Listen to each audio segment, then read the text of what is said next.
Ana akan membuka majelis ini dengan keutamaan bulan Ramadan. Kayak apa keutamaannya sehingga perlu kita persiapkan jauh-jauh hari sebelumnya, sebelum kita memasuki tamu yang agung tersebut.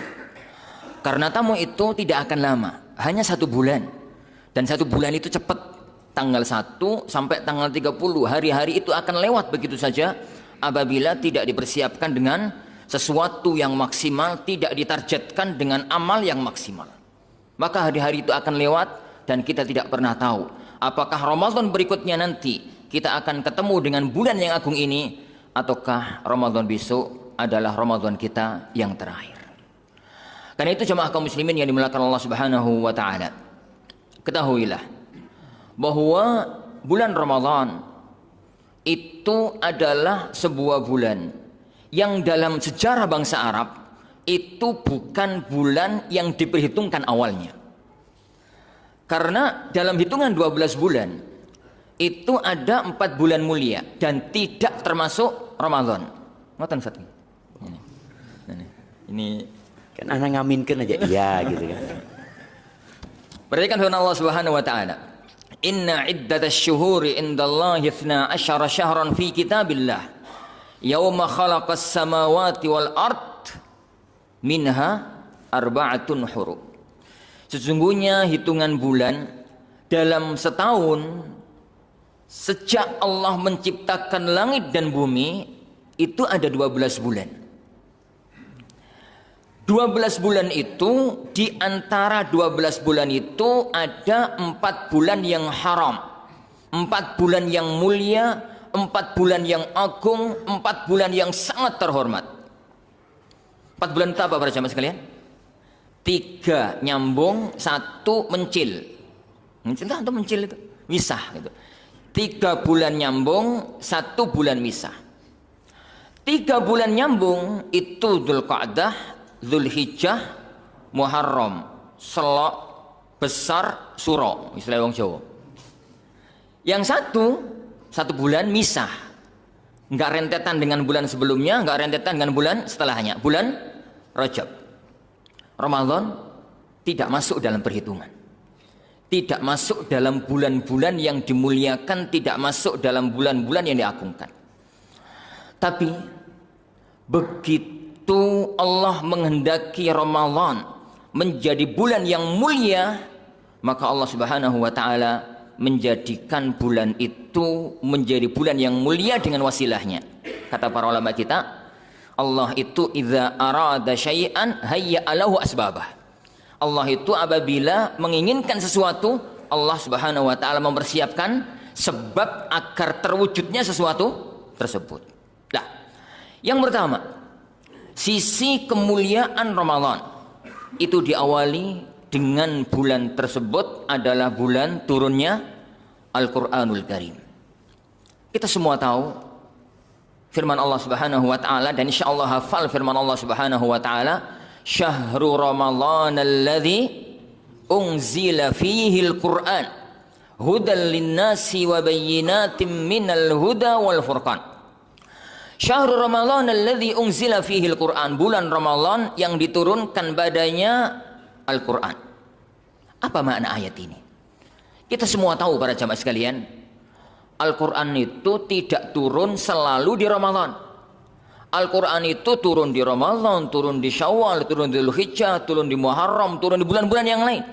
Sepanjang 23 tahun, hitungan gampangannya, sepanjang 23 tahun. 13 tahun di kota Mekah, 10 tahun di kota Madinah. Banyak yang tidak turun di Ramadan, bahkan yang turun di Ramadan itu enggak banyak, tidak sebanyak yang turun di luar Ramadan. Lalu apa makna syahrul Ramadan alladzi unzila fihi al-Qur'an? Bulan Ramadan yang diturunkan padanya Al-Qur'an. Ada 2 tafsir yang ditafsirkan oleh para ulama. Yang pertama, tafsir yang paling kondang adalah bulan Ramadan yang diturunkan padanya awal Al-Qur'an kepada Rasulullah sallallahu alaihi wasallam. Turun Al-Quran pertama kali kepada beliau sallallahu alaihi wasallam turun di bulan Ramadan. Tepatnya di malam hari, tepatnya di Lailatul Qadar. Inna anzalnahu fi lailatin mubarakah. kami turunkan Al-Quran di sebuah malam yang penuh berkah.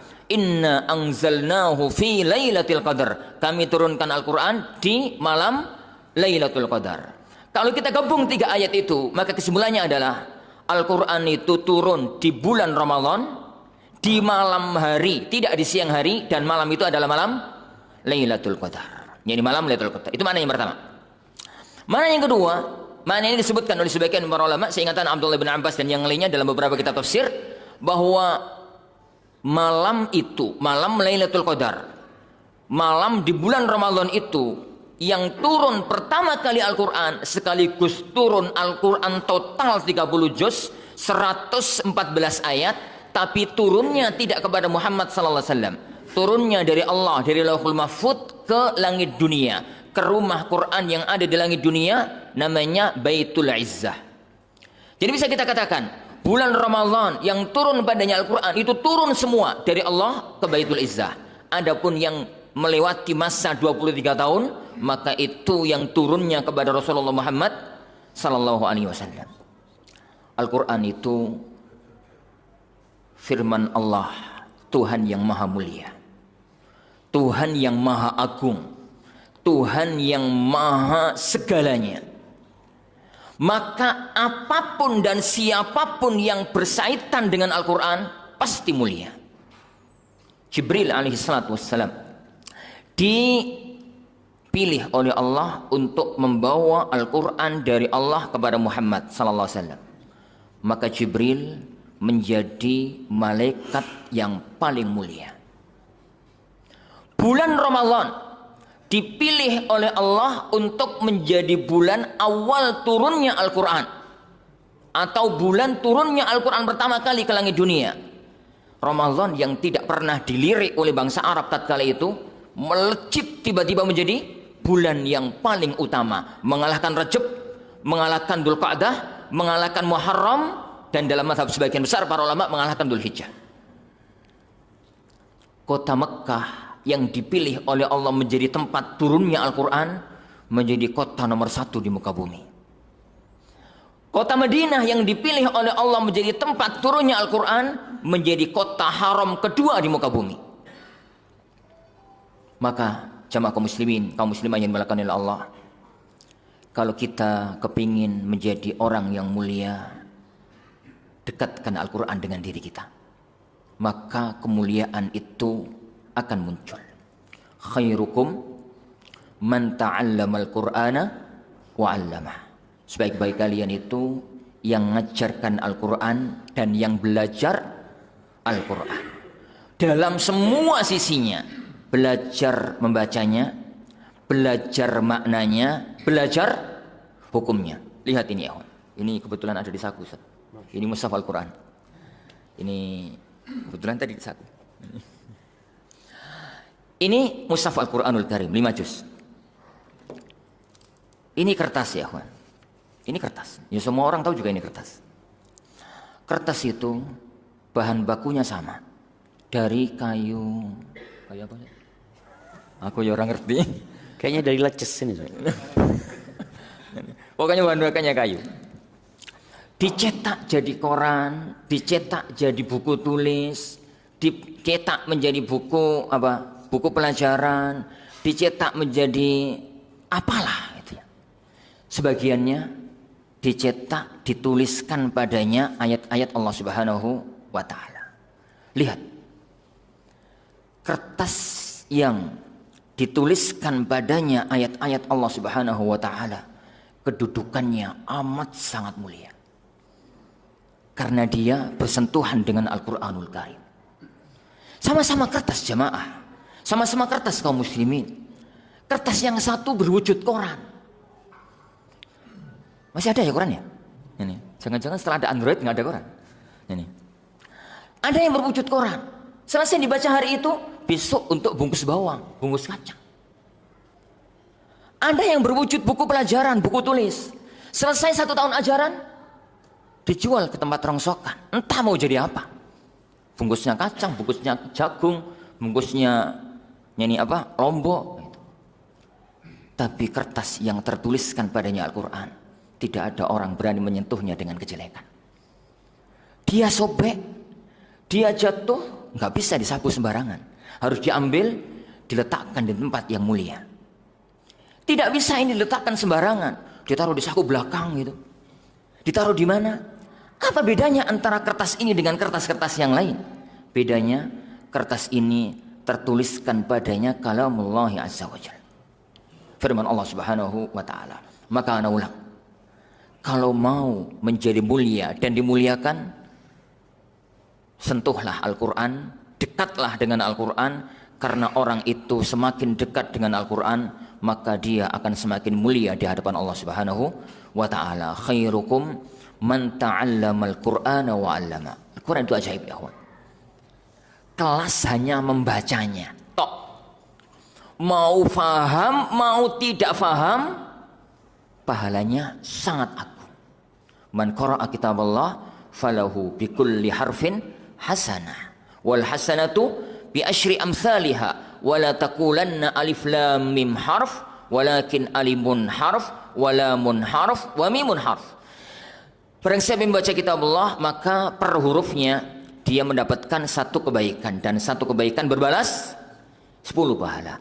Jangan engkau katakan alif lam mim satu huruf, tapi alif satu huruf, lam satu huruf, mim satu huruf.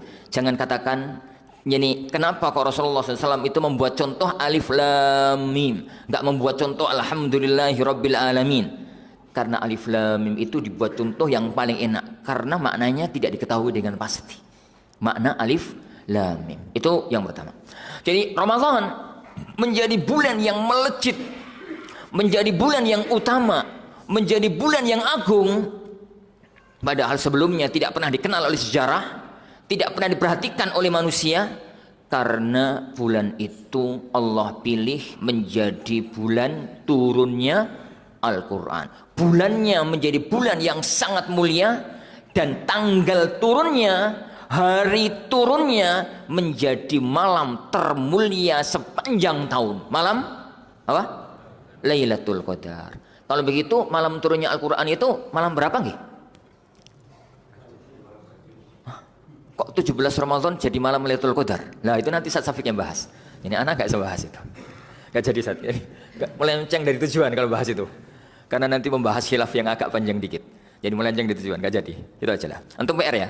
Jadi PR, kok bisa 17 Ramadan diklaim sebagai malam nuzulul Quran? Padahal Allah tegas mengatakan malam nuzulul Quran itu apa? Lailatul Qadar. Padahal kita tahu Lailatul Qadar itu di 10 hari terakhir, dan 17 Ramadan itu bukan 10 hari terakhir. Yang bisa jawab panitia kayaknya dia kan tadi. Pulang duluan. Yang bisa jawab pulang duluan. Insyaallah. Jamaah yang dimulakan Allah Subhanahu wa taala, anak enggak berpanjang Ustaz. Nyantai aja. Yang kedua, jamaah yang dimulakan Allah Subhanahu wa taala. Bulan Ramadan itu bulan yang amat sangat mulia, karena Allah meletakkan padanya keutamaan-keutamaan yang sangat agung. Tidak cukup rasanya 1 jam 2 jam kita bahas keutamaan Ramadan. Anak akan batasi pembicaraan saya maksimal setengah jam, maksimal itu sudah. Nek lewat di tet. Anak sudah bicara 1/4 jam, tinggal 1/4 jam Ustaz waktu anak. Yang kedua, Ramadan itu penuh dengan keagungan dan kemuliaan. Satu aja hadis yang kita baca. Sabda Rasulullah sallallahu alaihi wasallam, "Idza jaa Ramadan, futtihat abwabul jannah wa ghulliqat abwabun nar wa suffidatis syayatin." Apabila telah datang bulan Ramadan, dan datangnya Ramadan itu dimulai dengan tenggelamnya matahari di akhir Sya'ban. Akhir Sya'ban, hari terakhir Sya'ban, matahari tenggelam, maka masuk Ramadan. Idza jaa Ramadan, apabila telah datang bulan Ramadan, maka futtihat abwabul jannah, pintu-pintu surga dibuka.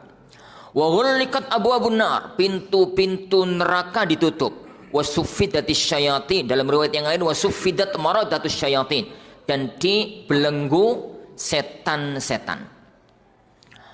Apa makna bulan Ramadan itu dibuka pintu-pintu surga? Pintu surga ada berapa? Ada? 8, 7, 9. Hakim menjawab nih. Ada 8 ya kawan. Pintu surga ada 8. Dibuka pintu-pintu surga. Apa makna dibukanya pintu-pintu surga? Ada 2 makna yang dimunculkan oleh para ulama kita.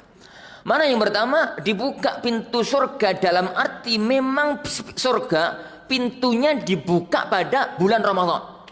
Makna hakikinya memang surga itu pintunya dibuka pada bulan Ramadan. Dan itu menunjukkan keutamaannya. Surga itu sudah ada. Bukti yang paling nyata adalah bapak kita pernah tinggal di surga, Nabiullah Adam alaihissalatu wassalam.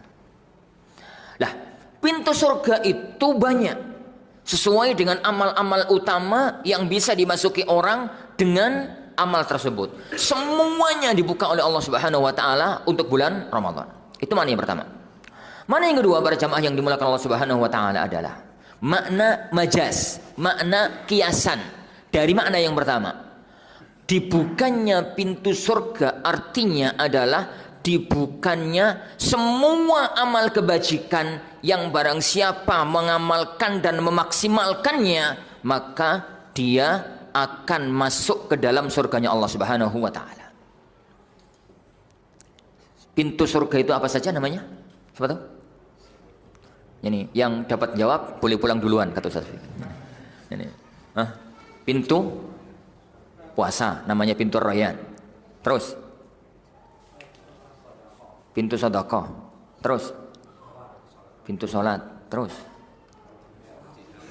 pintu jihad. Terus pintu orang tua, bakti pada orang tua, itu pintu utama. Ya terus. Wes, Swen. Ini enggak jadi lanjutkan. Jadi semua pintu surga dibuka oleh Allah Subhanahu wa taala. Maknanya di bulan Ramadan Allah Subhanahu wa taala membuka semua kebaikan yang tidak Allah buka di bulan-bulan yang lain. Di Ramadan itu ada puasa yang tidak kayak puasa di bulan-bulan yang lainnya. Di Ramadan itu ada sholat malam yang tidak kayak sholat malam di hari-hari yang lainnya. Di Ramadan itu ada zakat yang tidak bisa ditunaikan kecuali di Ramadan. Zakat fitrah, kalau zakat mal bisa kapanpun. Di Ramadan itu ada semua amal yang itu tidak seperti itu di bulan-bulan yang lainnya. Hanya ada satu amal yang tidak bisa dilakukan di bulan Ramadan. Apa itu? Ada satu amal yang tidak bisa dilakukan di bulan Ramadan. Apa itu? Swinere. Hah? Apa? Ada satu amal yang tidak bisa dilakukan di Ramadan. Kalau ada orang mengamalkan amal ini di bulan Ramadan, iku rada edan. Haji, pinter tuh haji. Tapi ada amal yang itu senilai haji bersama Rasulullah sallallahu alaihi wasallam, yaitu umrah di bulan Ramadan. Semua amal-amal yang dibuka oleh Allah Subhanahu wa taala itu jika kita maksimalkan, jika kita perjuangkan, jika kita usahakan sekuat tenaga sepenuh mungkin, maka maknanya pintu surga terbuka lebar di hadapan kita semuanya. Wa hulikat abwabun niran, wa hulikat abwabun nar, dan semua pintu-pintu neraka ditutup. Apa maknanya? Maknanya pertama makna zahir. Makna zahir yang ada, para ulama kita mengatakan pintu neraka kalau masuk bulan Ramadan semakin dirapatkan tutupnya, semakin dirapatkan pintunya. Ana tidak mengatakan ditutup gitu ya, karena neraka itu kalau bocor seujung jarum aja dunia dan si isinya ini terbakar. Nggak kelasnya kebakaran LA kemarin, itu bakaran kecil itu. Kalau pintu neraka, neraka itu bocor seujung jarum, maka dunia si isinya terbakar. Apa maknanya berarti? Pintu neraka itu sudah tertutup, tapi semakin dirapatkan tutupnya oleh Allah Subhanahu wa taala di bulan Ramadan. Itu makna yang pertama. Makna yang kedua makna wajaz, makna kias. Di bulan Ramadan semua akses menuju kepada kemaksiatan tertutup. Semua akses menuju kepada kemaksiatan tertutup. Kok tertutup, Ustaz? Kan masih bisa. Ya. Tapi bukankah akses itu meskipun terbuka, kalau orang tidak mau untuk melakukannya jadi tertutup? Ramadan itu ada banyak penutup kemaksiatan. Pertama, nuansa hari-hari itu nuansa ibadah. Orang itu kalau sedang dalam nuansa ibadah, nggak akan kepikiran maksiat. Cobalah jenengan pas di Haramain Syarifain, pas di Mekah, pas di Madinah. Itu nuansa ibadah. Berangkat sholat duhur jam 10 gitu. Ya toh, berangkat sholat subuh jam 2 gitu, jam 3, padahal subuhnya jam 5. Yang berangkat sholat apa gitu. Kitanya di sini azan itu kadang-kadang bisa bangun tidur gitu. Jadi kecuali tadi saya berangkat dari rumah jam 2:30 Ustaz. Karena jauh. Nyampe sini sudah azan. Azan tadi pas keluar tol tadi azan. Ngomong apa? Nuansa itu nuansa ibadah. Kalau orang itu di Haramain Syarifain, nuansanya nuansa ibadah, teman-temannya giat ibadah, kondisinya mengingatkan orang pada ibadah. Gak ada orang mikir maksiat di tanah haram. Itu karena tempat. Kalau Ramadan karena waktu. Nuansanya nuansa ibadah. Yang kedua, orang tertahan untuk melakukan kemaksiatan karena kondisi. Siangnya lapar sedang puasa, malamnya sibuk dengan salat tarawih dan tadarus Al-Quran. Sehingga orang itu kalau sudah tersibukkan dengan sesuatu, dia akan lalai dari yang lain. Itu kodrat Allah di muka bumi. Dan itu makna dari ditutupnya pintu-pintu neraka. Karena orang itu tertutup dari melakukan amal kemaksiatan. Yang kalau memang orang itu tertutup dari melakukan amal kemaksiatan, maka dia akan tertutup dari masuk ke nerakanya Allah Subhanahu wa Ta'ala. Memang para jamaah yang dimuliakan Allah Subhanahu wa Ta'ala, masuk surga itu murni rahmat Allah. Masuk neraka kok masuk neraka. Tidak masuk neraka itu juga murni rahmat Allah Subhanahu wa Ta'ala. Tapi rahmat Allah tidak Allah berikan sembarangan. Rahmat Allah Allah berikan kepada orang yang layak. Dan orang yang layak itu adalah orang yang memperjuangkannya. Perjuangannya adalah dengan memaksimalkan ibadah, dengan memaksimalkan meninggalkan perbuatan-perbuatan maksiat. Yang ketiga, ini disebutkan oleh Rasulullah SAW dalam hadis yang mulia tadi, wasuffidatis syayatin, dan setan-setan itu dibelenggu. Setan-setan itu dibelenggu. Apa arti dari setan-setan itu dibelenggu? Sebagian para ulama mengatakan, ya memang benar-benar Ramadan itu setan dicancang, dibelenggu oleh Allah Subhanahu wa Ta'ala. Setan dari bangsa jin loh ya, bukan setan dari bangsa manusia. Setan dari bangsa manusia kelayapan, ini keliaran kemana-mana. Jadi dan nggak bisa dibelenggu. Setan dari bangsa jin, karena setan itu buatan makhluk ya. Sebagaimana ini kita tahu, setan itu bukan makhluk. Setan itu sifat. Yang makhluk itu malaikat, jin, manusia, binatang. Itu yang makhluk hidup. Kalau setan itu sifat. Sifat dari semua makhluk Allah yang suka menentang syariat Allah dan mengajak orang lain meninggalkan syariat Allah. Maka itu setan. Mau itu dari jin, mau itu dari manusia, mau itu dari binatang. Lah, yang kita bahas di sini adalah setan dari bangsa jin. Itu dibelenggu. Sebagian ulama mengatakan memang setan dari bangsa jin itu dibelenggu pada waktu itu. Sebagian ulama yang lain, dan itu makna yang kedua, makna dibelenggunya setan adalah setan itu pada waktu Ramadan tidak leluasa untuk menggoda anak manusia berbuat kemaksiatan, meninggalkan kewajiban. Kenapa? Kembali kepada makna yang kedua. Dan makna yang pertama, karena di bulan Ramadan orang tersibukkan dengan ibadah, orang tersibukkan dengan amal kebajikan, dan setan tidak punya ruang untuk memaknainya, untuk menggodanya, untuk menggelincirkannya dari jalan kebaikan. Itu salah satu di antara keutamaan, salah satu di antara keagungan Ramadan. Yang ketiga dan terakhir, para jamaah yang dimuliakan Allah Subhanahu wa Ta'ala, Ramadan itu masih kaitannya dengan yang pertama tadi, menjadi bulan yang paling mulia karena di dalamnya terdapat malam yang tiada tara.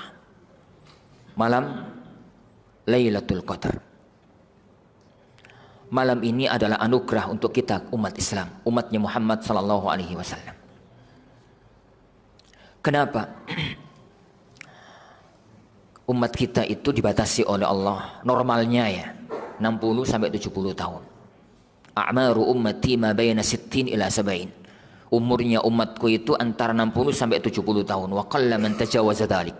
Sangat sedikit umatku itu yang melewati 70 tahun. Kalau kita lihat umurnya baginda Rasulullah sallallahu alaihi wasallam 63. Umurnya Abu Bakar 63, umurnya Umar 63, umurnya Aisyah 63. Dan banyak para sahabat yang umurnya 63. Maka selewat 63 itu siap-siap. Ini kak ngongkon loh ya. Ini siap-siap. Maka sebagian di antara para sahabat itu tatkala memandang umurnya Nabi Nuh, umurnya umat-umat yang terdahulu, kita tahu umurnya Nabi Nuh dan itu pula umurnya umat manusia pada waktu itu rata-rata. Umurnya Nabi Nuh itu 950 tahun. 950 tahun itu umur beliau atau umur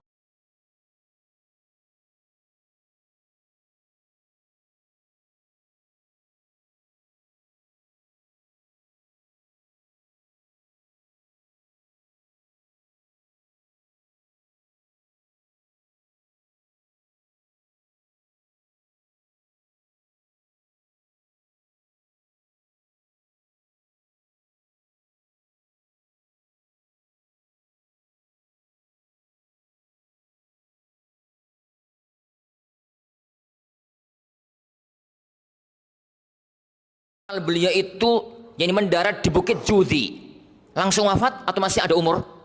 Masih ada umur. Para ulama kita berselisih panjang. Umur Nabi Nuh setelah turun dari Bukit Judi, turun dari kapal, itu ada yang mengatakan 50 tahun, ada yang mengatakan 100 tahun, ada yang mengatakan 200 tahun. Kayak gampang-gampangan. Umurnya Nabi Nuh 1000. Gitu aja. Kayak gampang-gampangan ya, kawan. Buat gampang-gampangan buat yani jalur cerita. Umur Nabi Nuh 1000. Nek Nabi ini umurnya 1000, umatnya umurnya berapa? Ya mirip-mirip dengan itu. Mirip-mirip dengan itu. Mereka itu kalau dari umur 40 tahun misalkan, atau umur mereka sudah ngerti, sudah tamyiz, sudah balik, itu mulai ngumpulkan pundi-pundi pahala, ngumpulkan pahala, nyicil pahala, nabung pahala sampai 1000 tahun. Itu pahalanya banyak. Pahalanya besar. Kilo-kilo kalau masuk surga itu ya dengan bekal yang banyak. Umatnya Muhammad sallallahu alaihi wasallam hanya 60 tahun, hanya 70 tahun, nelongso. Mereka lalu adul kepada Rasulullah sallallahu alaihi wasallam, "Pripun ngaten iki ya Rasulullah? Gimana ini ya Rasulullah?" Maka Allah Subhanahu wa taala memberikan hadiah kepada umat Islam ini yang tidak Allah berikan hadiah kepada umat-umat yang sebelumnya. Hadiah itu namanya Lailatul Qadar. Lailatul Qadar itu Allah gambarkan dalam surat Al-Qadar, khairun min alfi syahr. Lebih baik dari 1000 bulan. 1000 kali 12 kok kali dibagi 12 itu berapa? 83 kalau nggak salah. 83 tahun. Jadi kalau umat Islam ini melewati 10 Ramadan dan di bulan-bulan Ramadan yang jumlahnya 10 itu mendapatkan Lailatul Qadar dengan amal kebajikan. Kalau melewati Lailatul Qadar itu semua orang melewatinya. Tapi malam itu kita lewati dengan apa? Dengan tidur, dengan maksiat, dengan sedikit amal, atau dengan memaksimalkan amal. Kalau orang itu melewati hari itu, malam itu dengan amal yang maksimal, maka umur jenengan itu tambah 830 tahun dengan amal kebajikan penuh tanpa maksiat. Itu 10 tahun. Kalau 20 tahun, kalau 30 tahun, kalau 40 tahun, maka umurnya kaum muslimin akan jauh melebihi umur-umur umat yang sebelumnya. Umur-umur umat yang sebelumnya. Dan itu adalah keutamaan malam Lailatul Qadar. Lah, mengingat keutamaannya ini para jamaah sekalian, mengingat keagungannya, mengingat keutamaannya, maka sebelum hari-hari itu datang, wajib untuk melakukan 2 hal. 1, persiapan. Yang kedua, target. Yang pertama, persiapan. Karena apapun yang tanpa dipersiapkan pasti amburadul. Antum misalkan mau ngadakan walimah pernikahan. Walimah cuma 2 jam. Persiapannya 2 bulan. 1 bulan. Itu sempurna borak. Yani orang itu mau apa gitu. Persiapannya mau kedatangan tamu orang penting. Kedatangan mungkin cuma 15 menit, 20 menit. Persiapannya bisa 3 hari, 4 hari. Segala sesuatu tanpa dipersiapkan akan amburadul. Dan sangat disayangkan kalau Ramadan kita nanti amburadul. Yang kedua, target. Apa yang harus kita kerjakan di target selama Ramadan? Target minimal tanpa maksimal. Target minimal, misal khatam Al-Quran 1 bulan sekali. Minimal pol itu pada dasar yang paling minimal. Dan target-target yang lainnya. Lah, untuk bicara persiapan dan target, ana serahkan pada Ustaz Syafiq Riza Basalama. Monggo barakallahu fikum. Ana kan mau ke Ustaz, jadi cukup pada titik yakni keutamaan dan apa yang harus dilakukan. Adapun persiapannya apa, targetnya apa, monggo beliau yakni hafizahullah untuk menyampaikan materi berikutnya insyaallah. Wallahu a'lam, sallallahu wasallam baraka Nabi Muhammad. Assalamualaikum warahmatullahi wabarakatuh. Waalaikumsalam warahmatullahi wabarakatuh. Alhamdulillah kita semua sudah menyimak ya dengan seksama, walaupun ada sebagian jamaah yang tidur, nah lihat Ustaz ya. Saya nggak tidur mungkin. Dia menghayati apa yang disampaikan Ustaz ya. Sampai menghayalkan Ramadan sudah tiba gitu. Allahumma salli wa sallim ala abdika wa rasulika Sayyidina wa maulana Muhammadin wa ala alihi wa ashabi ajma'in, amma ba'd. Yang pertama, ana berbahagia sekali bisa duduk bersama beliau hafizahullahu ta'ala. Dan antum juga mendengar betapa banyak ilmu yang beliau sampaikan. Cuma memang yang nyatet sedikit. Mungkin itu kelebihan orang-orang di Pasuruan ini, Ustaz. Jadi dia dengar no sekali, hafal. Apa memang seperti itu, Ustaz? Saya kan rutin di sini, Ustaz. Kalau anak ngajinya itu kan ngaji kitab, Ustaz. Jadi banyak yang nyatet kalau pas. Kalau ngaji kitab, umum, Ustaz, ya. malah ngaji kitab nyatet, Ustaz ya. Dan ngaji kayak gini cuma di rumah tok, Ustaz. Allahu Akbar. Nah, persiapannya adalah hari ini nih. Apa yang tadi disampaikan oleh Ustadz Ahmad Sabik itu persiapan. Teman-teman DKM Masjid Solihin mengadakan acara ini itu salah satu bentuk persiapan. Tapi kita sedih sebenarnya jemaah karena dari 230 juta penduduk Indonesia ini, apakah mereka mempersiapkan diri untuk Ramadan atau tidak? Rasul sallallahu alaihi wasallam di bulan Ramadan, di bulan Sya'ban ini beliau puasa hampir full, hampir full. Dan ketika beliau ditanya tentang bulan Sya'ban ini, beliau mengatakan dzaka syahrun yaghfalu anhun nas. Itu bulan yang dilalaikan oleh manusia. Tadi Ustaz Ahmad menjelaskan bahwasanya ada 4 bulan yang diagungkan oleh Allah Azza wa Jal sejak penciptaan langit dan bumi. Dan bangsa Arab pada waktu itu juga mengagungkan bulan itu. Yaitu bulan yang bisa jawab pulang duluan. Kalau anak di kelas kan pulang duluan seneng, Ustaz. Ya. Kalau di sini pulang duluan nelongso dia. Yang pertama bulan apa? Rajab, yang baru saja kita lewati. Kemudian Dzulqa'dah, Dzulhijjah, dan Muharram. Kemudian tadi dijelaskan pula bahwasanya Allah menjadikan bulan Ramadan bulan yang mulia.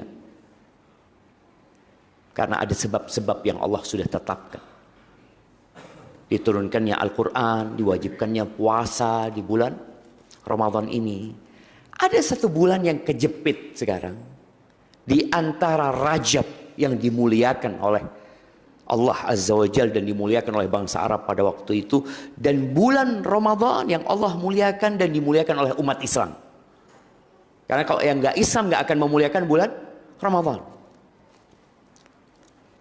Yaghfalu anhun nas, lalai kita. Dan kelalaian itu ada di masa Nabi SAW.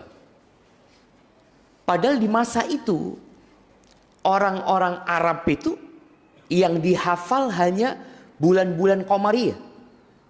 Sekarang umat Islam hafal nggak bulan-bulan Qamariyah? Kita tes ya Mak ya. Nah, antum. Masya Allah. Coba sebut bulan-bulan Islam. Anda hafal kan? Nah, antum. Muharram, Safar, Rabiul Awal, Rabiul Awal, Rabiul Akhir, Jumadal Ula, Jumadal Akhir, Rajab dan Sya'ban, Ramadan, Syawal, Dzulqa'dah, Dzulhijjah. Kayaknya ngafalkan anaknya ya. Iya ini, gara-gara ngajari anak ini Bapak ini. Iya, artinya sekarang generasi yang seumur anak mungkin ya, mungkin nggak menghafal. Kecuali kalau dia ngajarin anaknya. Tapi generasi anak-anak kita alhamdulillah, anak lihat mereka diajarin dan mereka menghafal, namun anak takut lulus SD mereka lupa. Kalau orang tuanya tidak mengamalkan. Baik, apabila di masa itu lalai, bagaimana dengan masa sekarang? Masa itu masa generasi terbaik umat Islam. Mereka lalai. Dan di bulan itu kata Nabi SAW, turfa'u fihil a'malu ila rabbil alamin. Dan di bulan itu amalan diangkat menuju kepada Allah Azza wa Jalla Rabbul Alamin. Fa uhibbu ayyurfa'a amali wa ana sha'im. Aku ingin amalanku diangkat dalam kondisi aku berpuasa. Maka persiapan pertama ya mengagungkan bulan Sya'ban. Mengingatkan orang dengan bulan Sya'ban.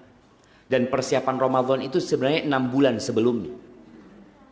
Bagaimana diceritakan bahwa para salafus saleh itu 6 bulan sebelum Ramadan doanya sudah Allahumma ballighna Ramadan, Allahumma ballighna Ramadan. Senang jemaah.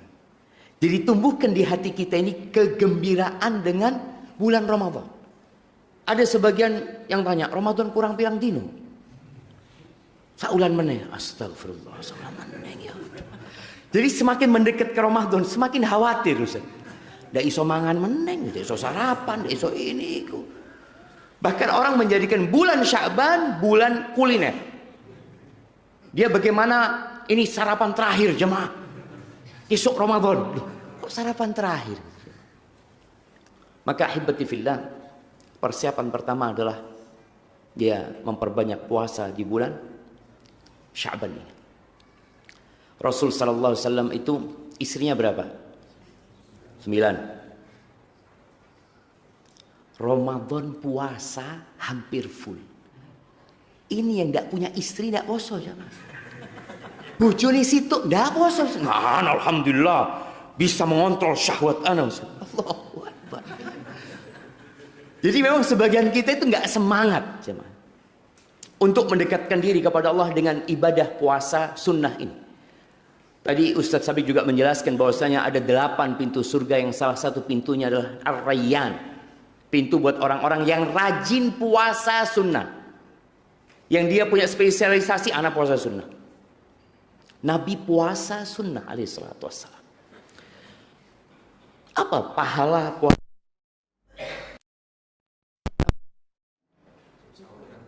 Dapat apa? Nah, spesial pahala puasa ini. Kalau semua amalan itu ada perhitungannya. Salat, sedekah, umroh, haji, baca Quran tadi disebutkan oleh Ustaz Ahmad Sabik bahwasanya satu huruf, satu kebaikan dilipat gandakan jadi 10 jelas. Illa siyam fa innahu li, kecuali puasa. Kata Allah Azza wa Jalla, itu milik aku. Ibadah puasa ini milik Allah Azza wa Jalla. Wa ana ajzi bihi, aku yang akan kasih balasan. Perhitungannya sama Allah. Kenapa? Yada'u ta'amahu wa syarabahu wa syahwatahu min ajli. Ibadah puasa itu ibadah meninggalkan. Meninggalkan apa? Meninggalkan yang halal. Bayangin. Orang itu meninggalkan makannya, minumnya, syahwatnya. Istrinya lewat, dia tundukkan pandangan. Loh, apa bojomu ini? Iya, Ustaz, takut tergoda, Ustaz, kata dia. Subhanallah, jemaah. Dia lihat makanan lewat, aduh, enak itu jemaah. Tapi dia tahan diri. Orang kalau sholat kelihatan. Orang kalau ngaji kelihatan. Antum tahu orang sholat dari mana? Ya ikut, Ustaz. Ruku, sujud, kelihatan dia sholat. Ustaz. Puasa, kelihatannya apa? Ikut, Ustaz, turu, Ustaz. Kosong kok, Ustaz. Nggak ada. Jadi apa orang yang lemas itu tandanya dia puasa? Nggak ada. Enggak, bibirnya kering, kayaknya puasa. Nggak ada. Orang puasa itu ibadah meninggalkan. Ngaji kita tahu. Dari mana kau tahu dia baca Quran? Itu dia buka Quran. Itu mulutnya komat kamit. Dia sedang berzikir. Tahu dari mana dia umroh? Loh ikut loh status gitu. Sedang berada di Mekah. Tapi ada nggak orang status bikin status sedang puasa sambil fotonya lemes ya sedang puasa? Tidak bisa puasa itu ditunjukkan. Kecuali orang mau riak pun orang belum tentu percaya. Anak sedang puasa, enggak wae segering. Jadi orang ngomong puasa pun kadang-kala nggak dipercaya. Memang itu ibadah meninggalkan. Subhanallah, dia di kamarnya sendiri ada minum, dia tinggalkan. Maka dalam sebuah hadis Nabi alaihi salatu wasallam mengatakan man shoma yauman fi sabilillah. Barang siapa yang berpuasa satu hari di jalan Allah. Ada dua penafsiran para ulama ya. Fi sabilillah artinya dalam perjalanan jihad menuju kepada peperangan melawan musuh. Yang kedua di jalan Allah. Dia niat lillahi ta'ala. Apa yang Allah akan berikan kepada dia? Allah akan jauhkan wajahnya dari api neraka 70 tahun. Kita semua akan lewat neraka loh jemaah. Semuanya akan lewat neraka. Mereka yang masuk surga tanpa hisab, tanpa azab tetap lewat neraka. Para nabi pun melewati sirat yang berada di atas neraka jahanam. Puasa ini salah satu amalan yang menjauhkan kita dari api neraka. Puasa itu termasuk amalan yang tidak ada yang menandinginya. Ketika salah seorang sahabat datang kepada Nabi SAW minta amalan. Apa kata Nabi SAW? Alaika bisiyam fa innahu la ya'diluhu syai'. Engkau puasa. Nggak ada yang menandingi puasa. Para pemuda ketika disuruh nikah, ya ma'syaras syabab man istata'a minkumul ba'a falyatazawwaj. Barang siapa yang mampu hendaklah menikah. Kenapa disuruh menikah? Kenapa jemaah? Karena bisa menundukkan pandangan, menjaga kemaluan ya. Terus kalau yang nggak bisa,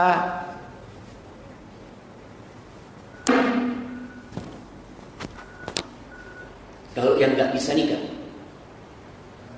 puasa. Tapi Ustaz, bagaimana kalau satu nggak cukup Ustaz? Sudah nikah tapi merasa syahwatnya belum terkendali. Apa yang dilakukan? Zuat lagi. Berani zuat lagi. Tapi subhanallah zuat lagi. Mungkin dia zuat lagi, mungkin dia zuat lagi. Tapi syahwatnya tetap harus dikendalikan. Rasulullah SAW tadi punya istri 9, puasanya banyak di bulan Sya'ban. Dan orang ketika membiasakan diri di bulan Sya'ban dengan puasa, masuk Ramadan, semua fadilah tadi yang disebutkan oleh Ustaz Ahmad Sabik, dia bisa berlomba-lomba dengan yang lain. Tapi kalau orang baru mulai puasa di awal Ramadan, apa yang terjadi? Lemes biasanya jemaah. Awal Ramadan, habis subuh, turu jemaah. Bangun sebelum zuhur, alhamdulillah. Jadi yang mau baca Quran, yang mau memperbanyak zikir, sulit dia lakukan itu. Makanya banyak orang puasa di bulan Ramadan pun kadang-kala syahwatnya belum bisa dia kontrol. Dia hanya puasa antara asar sama maghrib. Dan sebelum maghrib apa yang dia pikirkan? Padahal sebelum maghrib ada doa yang mustajab di situ ya. Doanya orang puasa itu juga mustajab. Ketika dia mau berbuka ada doa di sana. Dia sibuk keliling nyari bukoan. Apa bahasanya di Pasuruan ini? Berburu takjil. Keliling Mbak, habis asar ya. Izin sama istrinya. Kemana bang? Nyari malam. Dia nyari malam Ustaz. Keliling Ustaz. Ternyata malam ketemu di rumahnya Ustaz. Loh, wis malam di sini. Dia bawa semua yang hendak dia makan.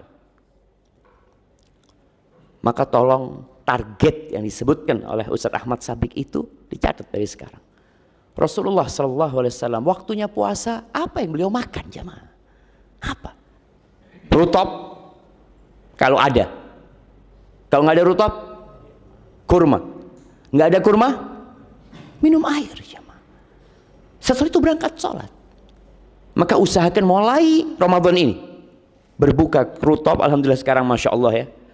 Di masa Nabi SAW, kenapa para sahabat menyebutkan beliau berbuka rutop? Karena rutop tidak selalu ada. Tapi di masa kita sekarang, sepanjang tahun rutop itu ada. Itu nikmat yang tidak dirasakan Rasul SAW dan para sahabatnya.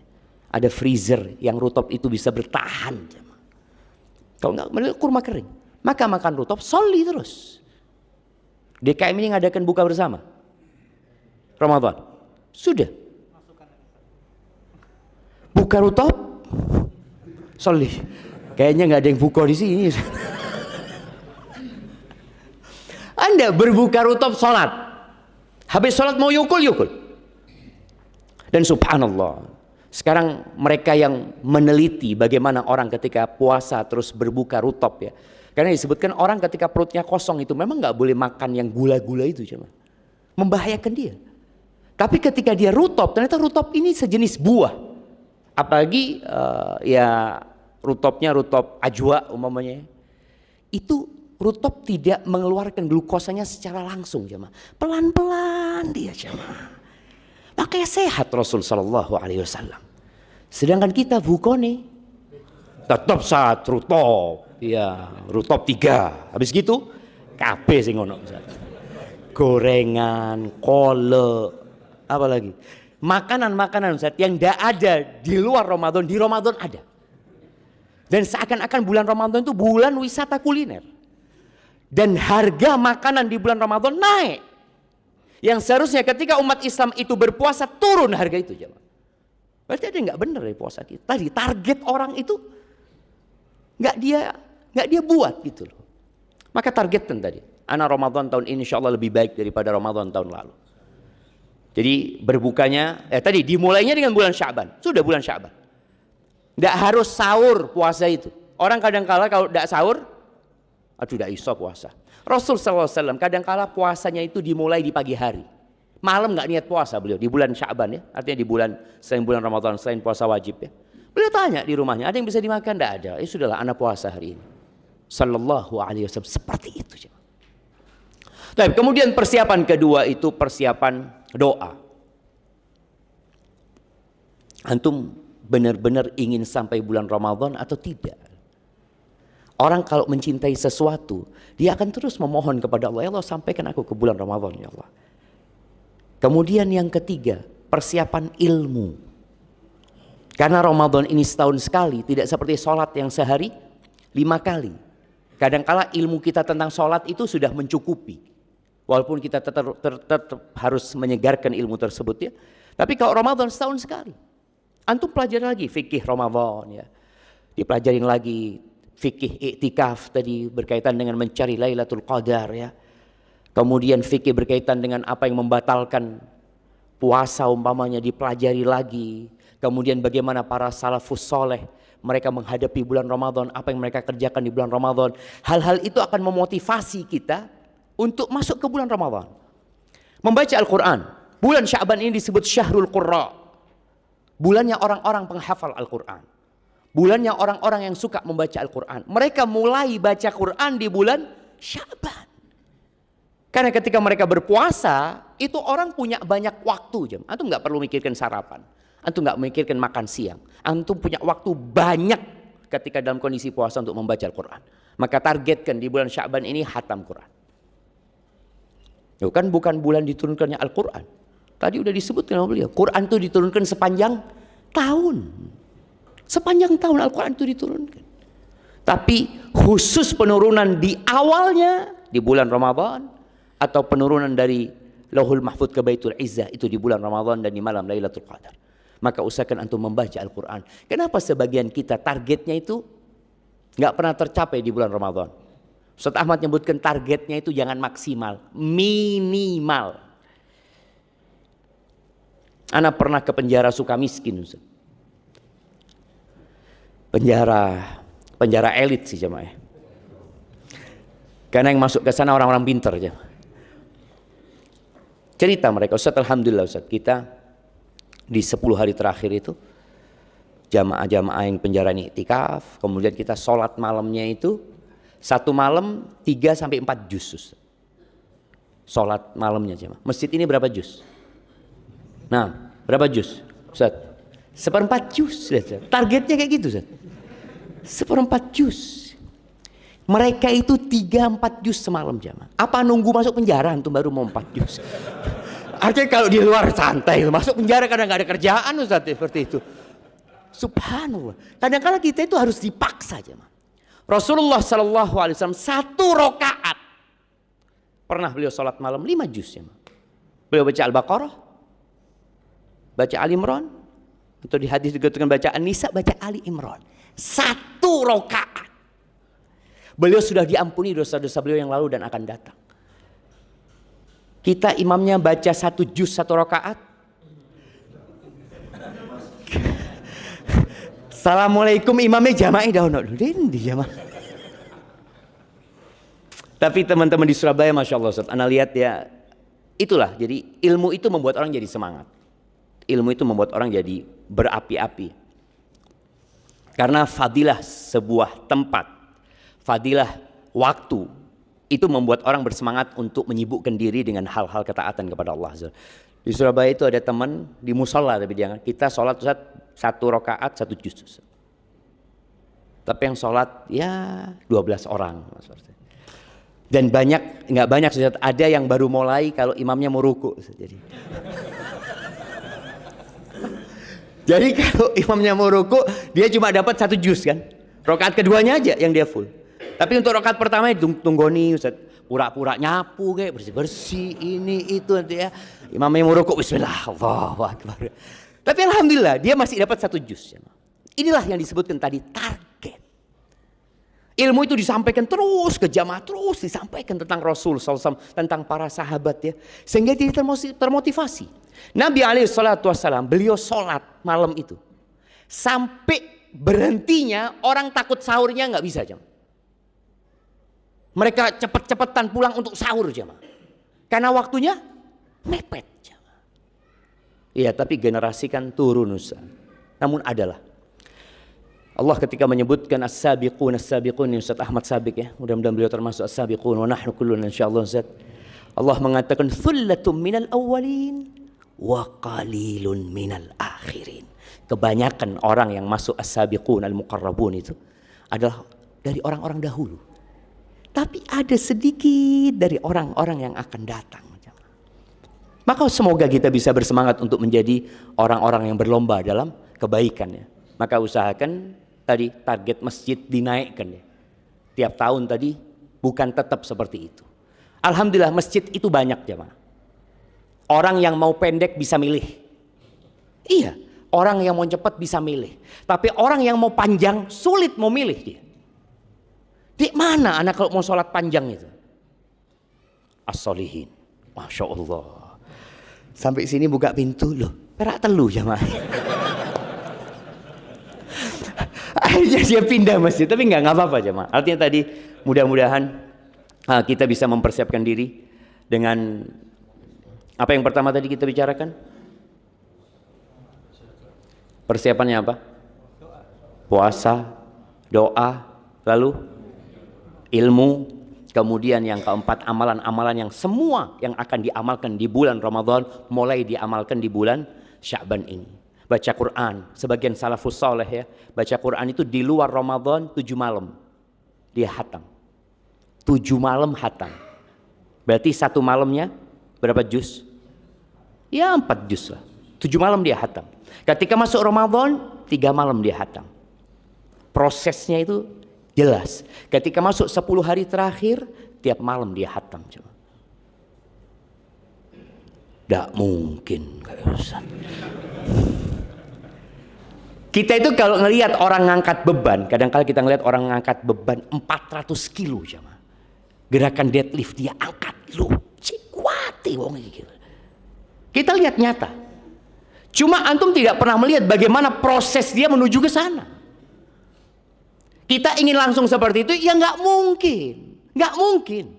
Antum nggak pernah olahraga, nggak pernah angkat beban, tahu-tahu antum mau seperti, nggak mungkin. Maka perlu proses. Kita punya waktu 20 hari prosesnya.